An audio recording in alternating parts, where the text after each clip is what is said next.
ఈ రోజుతోనే అధ్యక్ష ఈ సభ మీ అనుమతితో మీ సీట్లలో మీరు గౌరవ సభ్యులు మీ సీట్లలో మీరు పోతే మీకు అవకాశాన్ని కలిగిస్తా నేను. అధ్యక్ష ఈ సభను మీ అనుమతితో ఇంకా కొంతకాలం చర్చలు కొనసాగిద్దాము. అప్పుడు వాళ్ళు ఏమేం కావాలనో ఏమేం అడగదలుచుకున్నారో ఏమేం చెప్పదలుచుకున్నారో విందాము.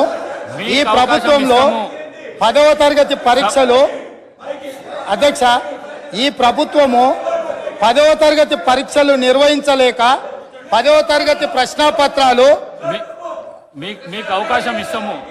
సభా మర్యాదను కాపాడండి. మీకు అవకాశం ఇస్తా, నేను ఇస్తా.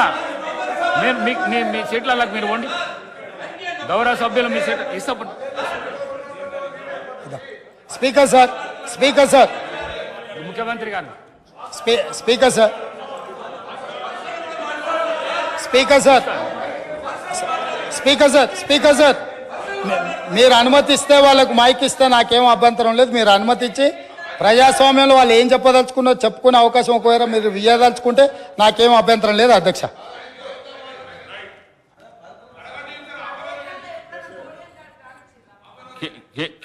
శ్రీ కేటీ రామారావు గారు. స్పీకర్ సార్, నేను నిజంగానే సిగ్గుపడుతున్నా సార్. ఎందుకంటే పంట బీమాకు రైతు బీమాకు తేడా తెలియని వ్యక్తి ముఖ్యమంత్రిగా ఉన్నందుకు నేను నిజంగానే సిగ్గుపడుతున్నాను సార్. పంట బీమాకు రైతు బీమాకు తేడా తెలియని వ్యక్తి మీ గొప్ప నాయకుడు, గొప్ప ముఖ్యమంత్రి. అధ్యక్ష, నేను ఒకటే మాట అంటా ఉన్నా అధ్యక్ష, వారు పర్సనల్గా చాలా దారుణంగా ఒక ముఖ్యమంత్రిలాగా కాకుండా ఏదో పిసిసి అధ్యక్ష పదవుల్లో అక్కడ గాంధీ భవన్లో కూర్చుని ఒక ప్రెస్ మీట్లో మాట్లాడినట్టు స్వీపింగ్ రిమార్క్స్. అధ్యక్ష, ఇవాళ ఆయన ఒక గౌరవమైన రాజ్యాంగబద్ధమైన పదవిలో ఉన్నారు. అధ్యక్ష, నేనేమంటా ఉన్నా అధ్యక్ష, చెప్పాలి, గుర్తు చేయాలి, ఆయన గుర్తులేదు. నేనేమంటున్నా అధ్యక్ష,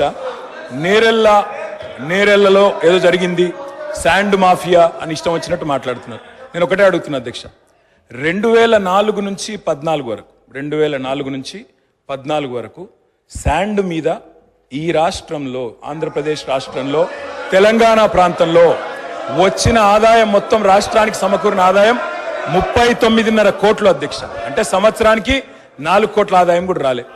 అదే 2014 నుంచి 2023 వరకు అధ్యక్ష ఈ రాష్ట్రానికి శాండ్ మీద వచ్చిన ఆదాయం 5,000 కోట్ల పైచిలకు అధ్యక్ష. 4 కోట్లు కూడా ఆదాయం లేని నాడు శాండ్ మాఫియా అవ్వలేదు సార్. కాంగ్రెస్ పార్టీదా? కాంగ్రెస్ పార్టీల జేబులు, నాయకుల జేబులు నిండినాయా?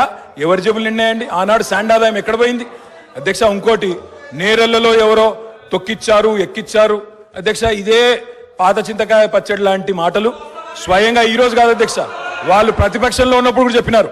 ఇది 2018కి ముందు చెప్పినరు, తర్వాత చెప్పినరు. ఆయన చెప్పిన నేరెళ్లలో కూడా మా పార్టీకి అభ్యర్థిగా నాకే మెజారిటీ ఇచ్చి ప్రజలు మళ్ళొక్కసారి బ్రహ్మాండంగా గెలిపించి వాపసు పంపినారు అధ్యక్ష. ఒక మాట అధ్యక్ష, నేరెళ్లలో ఏదైనా తప్పు జరిగింటే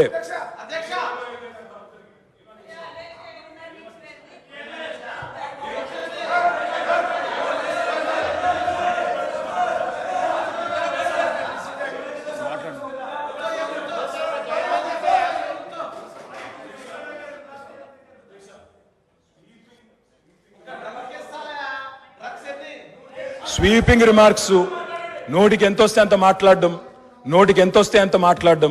నేను ఒకటే మాట అంటున్నా అధ్యక్ష, ఇవాళ అధికారం వాళ్ళ చేతుల్లో ఉంది. ఏ విచారణ చేసుకుంటారో చేసుకోమనండి, మాకు అభ్యంతరం లేదు.